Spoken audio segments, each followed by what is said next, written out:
Hello and welcome back to What Remains of Edith Finch with me, Barden. I just took a brief break from the game just to get a drink and have something to eat, but I'm still, even while I was getting ready, I wanted to jump back into the game. So let's move on here. So we've got Fort Calvin over there.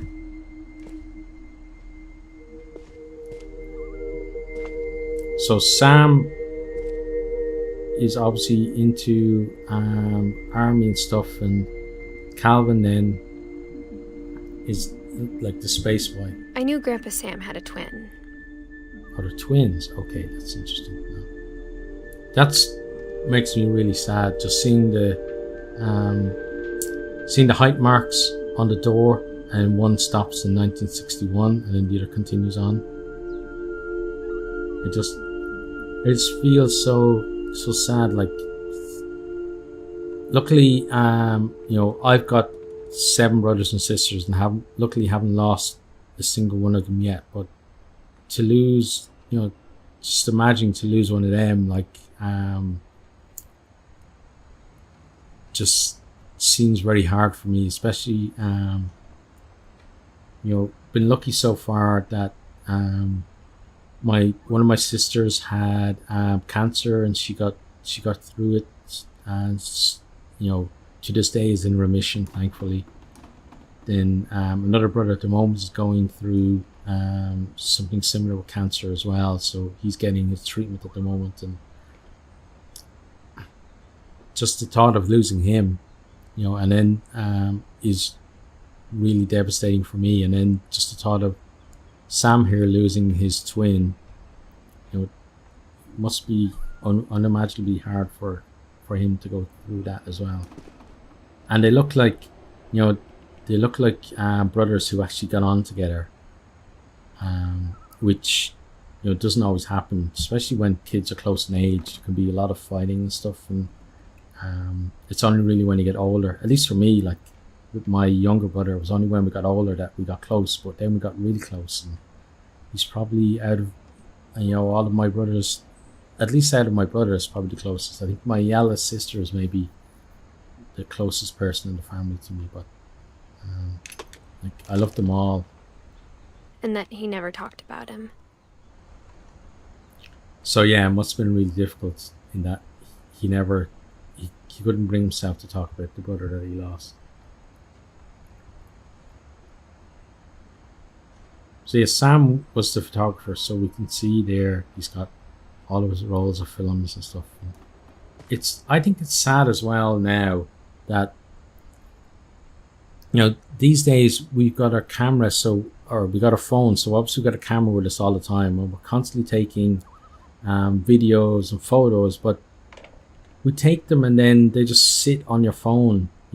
Some people upload them to Facebook and Twitter and whatever, but then they just get lost in the ether. Like, it's not the same as having a physical photo album where you can go through and you can flick through, because in the future, say in 20 years time, how many people will have saved all of the photos that they had on their various phones that they've owned through their life, especially people who like to upgrade their phone very often. I know some people, you can save it to the cloud and stuff, but there's nothing saying that Facebook will be there in 20 years time, or whatever cloud service that you used. Or, like, imagine the people who uploaded photos to, I can't remember the name of it now. What was the big website before Facebook? It was the music-based one. I can't remember the name of it now. But I had an account on that, uploaded photos on that. Couldn't even tell you what my username was. Or I can't even tell you what the name of the website was. Like, that's how much things change. Like, and, same thing might happen with Facebook as well. And all those memories are just lost. Whereas, with physical photos, obviously you can still lose a photo album, but you've got something tangible that you can hold on to. And that's, I think, I've nothing against taking photos with, like, phones and stuff, and Although I don't like selfies, but um, yeah, taking photos with your phones, as long as you're actually, it's for a memory. It's not like there's people now that go to things and they just the only all they see is through their phone, or like they basically see on the phone themselves and then whatever is supposed to be exciting happening in the background. And I think that's just a little bit sad, you know. Kind of, we've lost a bit of connection with the world, I think, because we're looking at it through a lens rather than experiencing it and then taking, you know, photos that are going to matter, and then that jogging your memory to you know, to think about whatever, like to bring up that time in your past where you can actually have experiences, rather than, you know, if you're going to look through a camera all the time, why not just go to like one of those streamers like Ice Poseidon, who just put their entire life on the internet, and, you know, why not watch their life rather than like do the same with yours? But each their own. I guess I'm just getting to be a bit of an old fuddy-duddy. Now let's have a look around the room. So we can go up this side. Okay, now is there anything that we can interact with? It's got more of the military type thing, because that looks like a military plane. Got the American flag there. Join and fight. Enlist.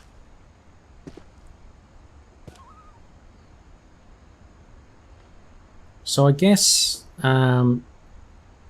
given their ages, we're probably talking Vietnam, because they're two. So age 8 at 1958. Yeah, they're too young for the Korean War. So this is probably related to the Vietnam War. And then look, he's got even camouflage bedding and everything. So we've got Odin Finch's grave there. Odin Finch National Park. Okay, so Odin Finch must, like, we know he wrote all the books, but obviously he was considered a big deal in the local area to have a national park named after him. So what have we got then on here? The little spaceman. Oh, there's something here. Okay. Oh, this looks interesting. So we've got like a caterpillar and all these books. Okay, I did that wrong. Okay, what are we supposed to do? Ah, look. It's like a reverse Russian doll. Cool. Let's open this. Ah, there we go. And a butterfly inside. That is really cool. Oh, and then that's going to be to the next place. So can we abandon ship for a second? No, I want to back out. Ah, just walk maybe. No.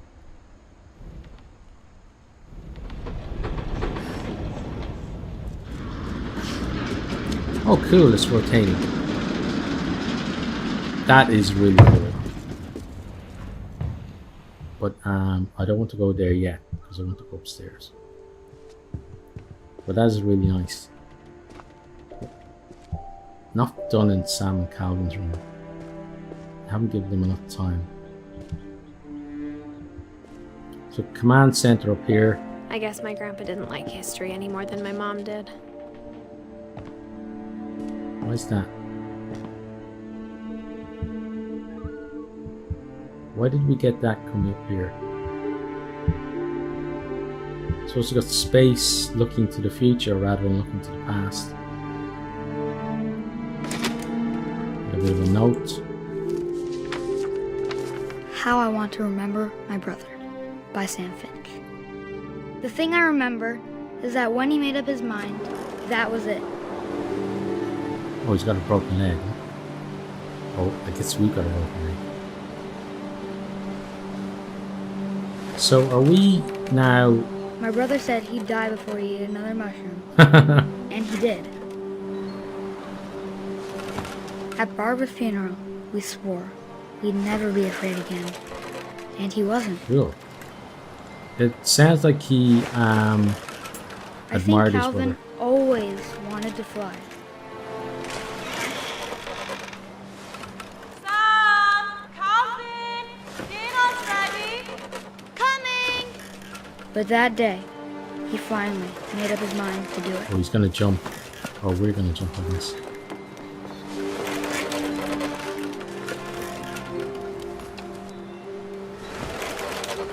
I told him going around was impossible.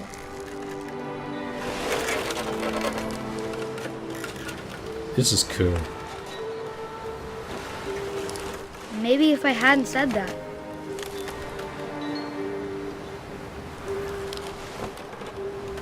Calvin! I'm not gonna tell you again!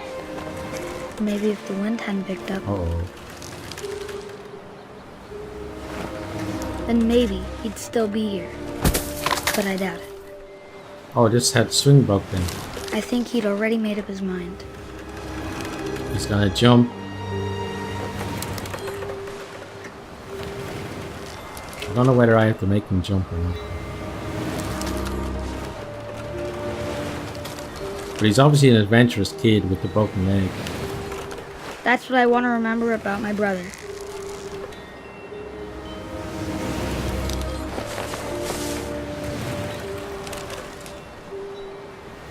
Okay, we're getting ready.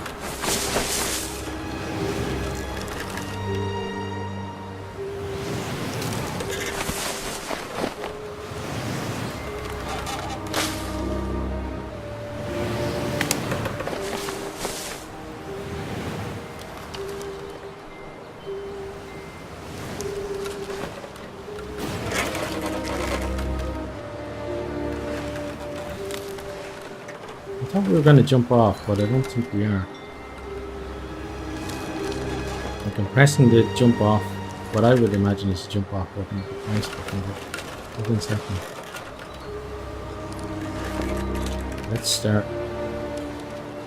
Or maybe we just have to go really high. Let's try going really high and see what that does. But as an adult, you forget how, like, children derive simple pleasures. Like, these kind of swings, you know, an adult look at it and go, yeah, looks a bit dangerous. But a kid just sees hours of fun. Yeah, I think we have to make him go, yeah, there we go.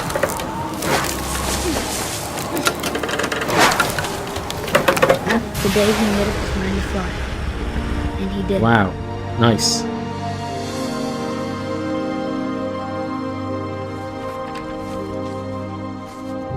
Calvin got to fly in the end.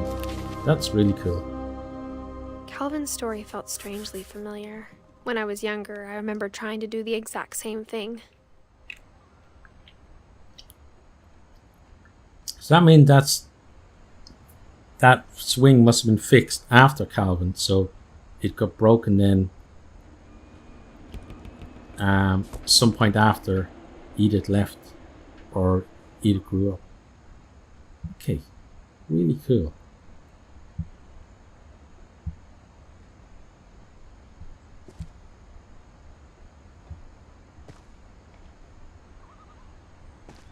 After the funeral, Edie roped off Calvin's half of the room. I was Edith that did the roping off. Okay.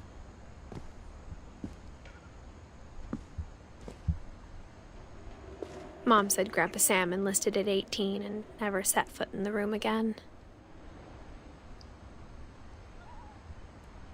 So he was, let's see, age 8 in, so 68, he was 18. And that's, yeah, the last time. So he was actually, he measured, I guess he did that himself at the end, because when you're 18, you don't really want, you know, your dad or whoever to be checking your height. So he probably just kept that going himself as like a homage to his brother. And then he went off to Vietnam, and maybe he didn't come back. because he certainly never came back to this house.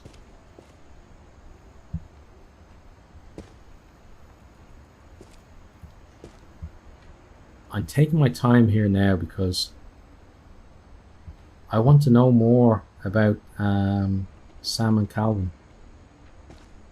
I don't want to leave their story yet.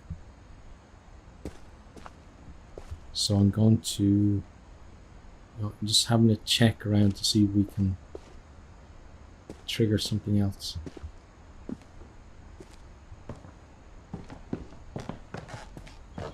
Just one more check in here, and then we leave the room.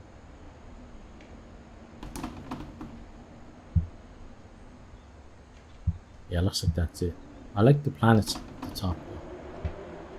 Nice little space capsule for him. That's really cool. Explore the universe.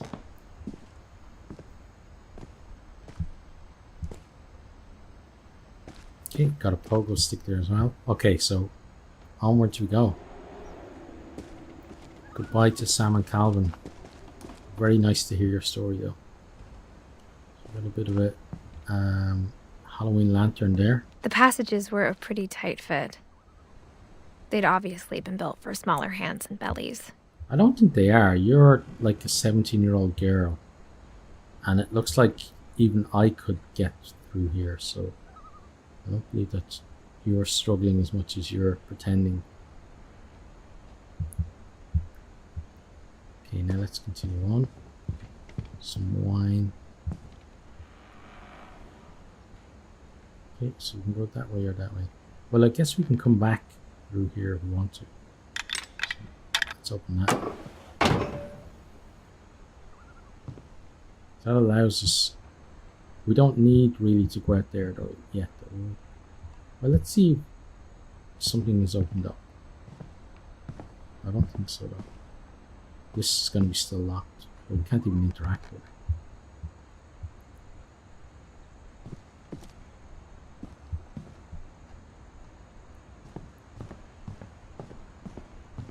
Those are rooms that we came from. Yeah, I guess we just continue on. Maybe that's when we're finished in Barbara's room. Maybe that's where we go. Okay, so back in we go. Past the wine. It's nice though that, like she said, you know, she was having trouble getting through, but I didn't hear any wine bottles clinking there. She brushed against them. So we've got an angry... This is interesting. So an angry looking pumpkin, Milton, and then it looked like a headless doll, but I guess it's like some kind of maybe uniform. Yeah, because this is going to be Barbara, so the child star, so it's maybe some kind of costume that she had to wear.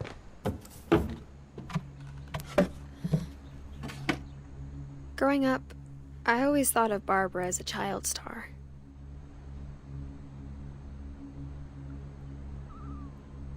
Wow, she had her own doll. That is cool. You got the old film reel there. Oh, she had her own lunchbox as well. They're pretty collectible now. But it's all the one face. On the plate, on the poster, and over there, it's just the same scene. Her screaming and Bigfoot in the background. We've got a Bigfoot mask. All of our fan letters. Cool.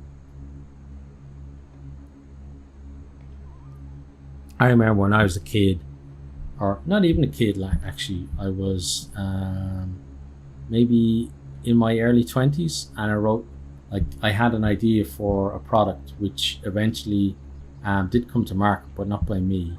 But it was to do with soccer and protecting your ankle. And I wrote to a famous soccer player at the time, or like, I just call him footballer because that's what we refer to them in Ireland and the UK. Famous footballer, and sent him a letter, and he wrote back and he wished me all the best. And you know, I just thought that was amazing that he took the time to write back. And I think Barbara was probably the kind of kid who probably replied to a lot of these people that wrote to her as well. It's got an old style iron.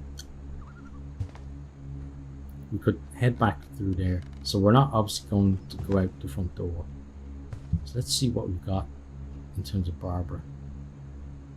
I'm a bit sad though that Sam and Calvin's story was so short. I never thought about how hard it must have been for her afterwards. Yeah, once she's no longer the starlet, what do you do?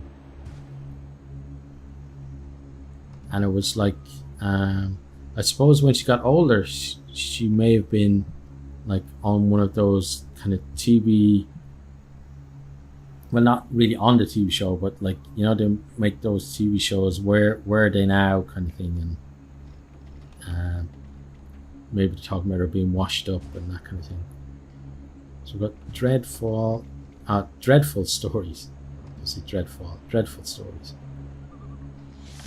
As in stories full of dread rather than... Of all the stories people wrote about Barbara's death, I'm surprised Edie saved this one. Okay, so... Oh yes, because she died at about 16, didn't she? So, I guess the word now would have been about, they would have covered her death then. There's some guy with a hook. And then it looks like kind of elven ears. And then she doesn't look 16 there, she looks older. Let's see what this is about though.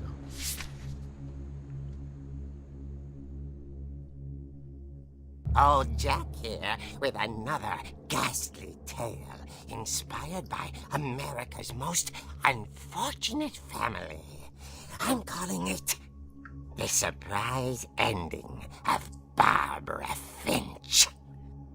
It's got a little Tales from the Crypt vibe. As a child star, Barbara was famous for her scream. Now at 16, she was all washed up. A has-been. But in a lucky break, she'd been asked to perform her signature scream at a local convention for monster movie fans. It was just the boost her career needed. Unfortunately, her scream hadn't aged well. Getting better. I think you just need the right motivation.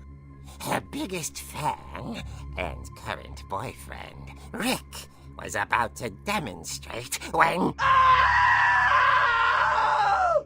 Now that was a great scream. It was Barbara's father, Sven. He'd slipped into a table saw and had to be rushed to the emergency room. So Barbara got stuck babysitting her youngest brother, Walter. Her convention comeback was cancelled. Okay, I'm hearing frustration, but I'm not hearing terror. What if I tried... A gang of hoodlums in Halloween masks have been terrorizing Orcas Island tonight. Police are urging residents to... That came from the basement. You're right! Also, I loved your delivery on that. Why is your basement door locked? Because it's creepy. Because my dad likes making puzzles and secret passages. There's a key hidden in the music box. The secret is to keep winding and winding until finally the key pops out. Cool. Thanks, babe. I'll be back in a sec. 20 minutes later, Rick hadn't returned. So Barbara went to look for him, right on cue. She reached for the music box.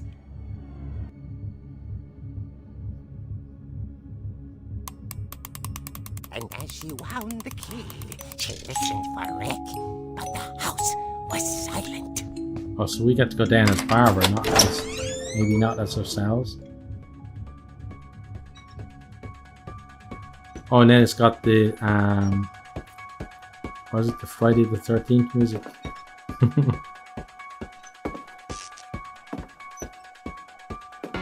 She found Rick's Jason's gonna flash get us. and imagined the worst. Pool table. Or was he doing trick shots or something with all the cans?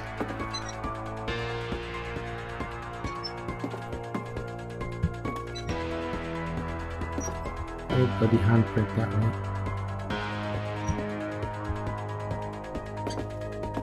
I know someone in this situation wouldn't be looking around, but I just want to enjoy this. See everything I can see.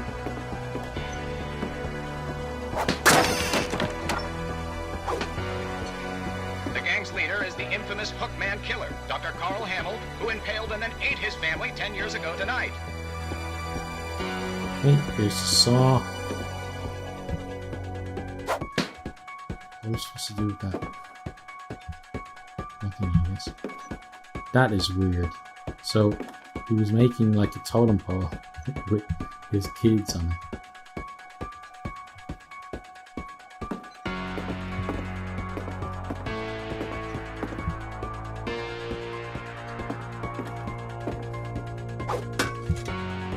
Okay. I guess follow the blinking light. Oh! Fridge rattled. Oh, Grew still. he got caught in the fridge. Oh dear!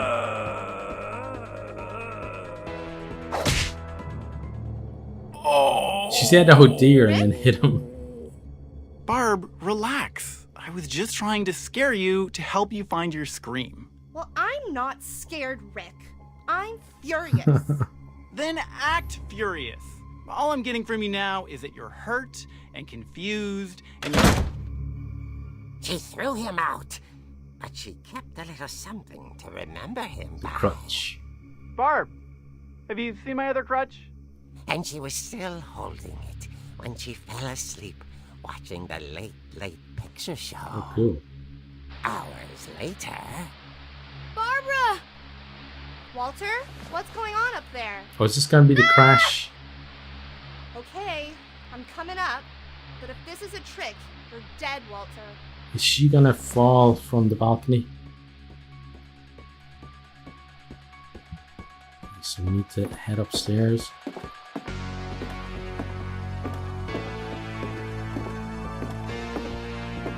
This door is unblocked. But we can't go in, okay? Up we go. Oh, toys and stuff. Slip on the roller skate and then crash through the banister. So this is Walter's room here. Walter, are you there? Walter? Walter had vanished, but his bedside radio was still on. Orcas Island police describe the man as 6 feet tall, with a steel hook for a hand. Residents are urged to lock all doors and windows and notify the police of any suspicious activity. Uh-oh. Barbara turned, saw the hook man, and was speechless. Oh, it's, He was quite smashing. And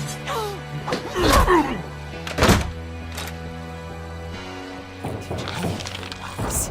He couldn't get enough of Barbara. Okay, Barbara, there's gotta be another way out of here. there it is. It's over here.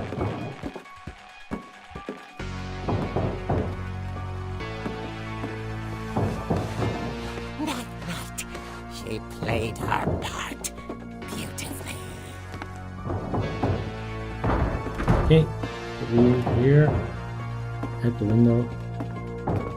She thought about abandoning Walter, but just couldn't do it. Ah, we can... What's this? I guess we can just go out the door.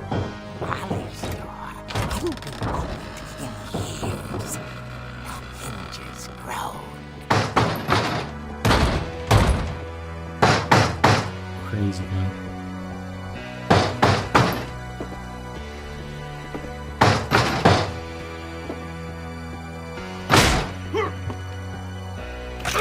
Over the roller skate, through the banister. He wasn't moving, but she sensed the story might not be over yet. Okay, I was looking at it, wondering what was going to happen next, but obviously I had to move. So in true horror movie fashion, he'll have disappeared by the time we come in. The hookman had vanished. She listened for his breathing, but all she heard was... Ding dong.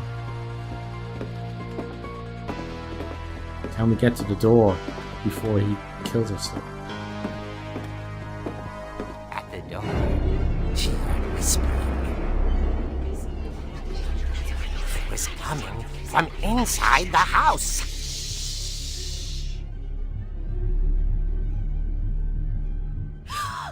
Oh dear.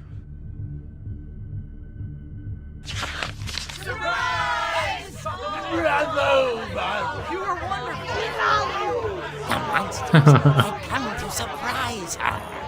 For Barbara, it was a dream come true.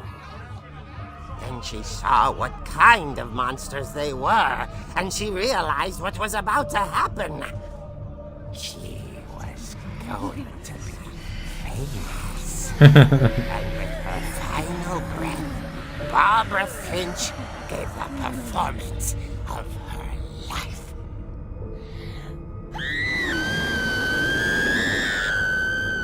I wasn't there myself, but I hear Barbara was magnificent. Poor girl. She had a taste for stardom. But unfortunately, so did her fans. Of course, the police blamed it all on poor Rick, who disappeared the same night. And little Walter? Hiding under his bed the whole time. Fair play to you, Walter. He took it all pretty hard, but that's another story. As for Barbara, tucked inside the music box is all they ever found of her. Her ear. Oh, nice. Now that's what I call a real eerie tale.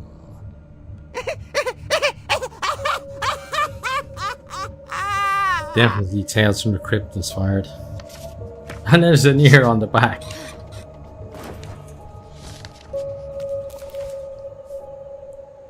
Edie told me all Barbara wanted was to be remembered, as absurd as that comic was. Maybe what Edie saw was a happy ending.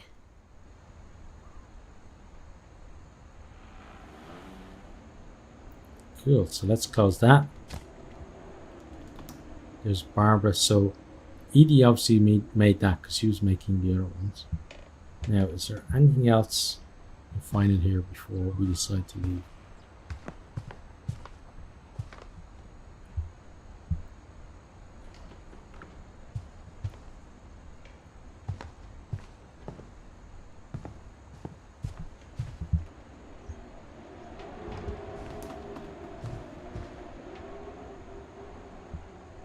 Oh, looks like we're done with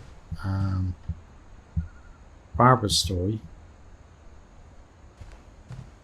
So I think I'm going to cut the episode here because we're about right on time for it. So yeah, it was nice to hear more about Barbara, because all we really knew of her was that, you know, just being the child star.